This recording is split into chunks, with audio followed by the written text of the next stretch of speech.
தண்ணிய ஊத்திக்கிட்டு இருக்கான் இவங்கிட்ட. திருப்பியும் பணத்தை கறந்துட வேண்டியதுதான். பொண்டாடி வலது காலம் எடுத்தாச்சா? வலது காலம் எடுத்தாச்சுங்க. நீ ஆளுவர இப்ப இடது கால ஹார்ட் அட்டாக் வந்துருச்சு. இடது காலியா? அது என்ன பொண்டாட்டிக்கு காலையே ஹார்ட் அட்டாக் வருது? இடது காலையும் எடுத்தாதான் அவ உயிரோட இருக்க முடியும்னு டாக்டர் சொல்லிட்டாருங்க. ஐயோ ஏன்பா, 2 காலையும் எடுத்துட்டா அப்புறம் எப்படி? கட்டையும் கையுமா அலைய வேண்டியதுதான். ஆபரேஷன் பண்றதுக்கு நீங்க தான் பணம் கொடுத்து உதவணுங்க. எங்கிட்ட காசு பணம் எல்லாம் கிடையாதுப்பா.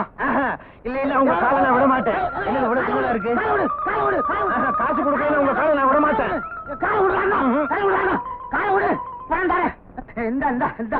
வச்சுக்கோ. நல்லதுங்க. எப்பா நல்ல வேலை, இவன் பொண்டாட்டிக்கு 2 காலு. நான் தப்பிச்சேன். கைக்கு ஹார்ட் அட்டாக் வந்தா வருவேன்.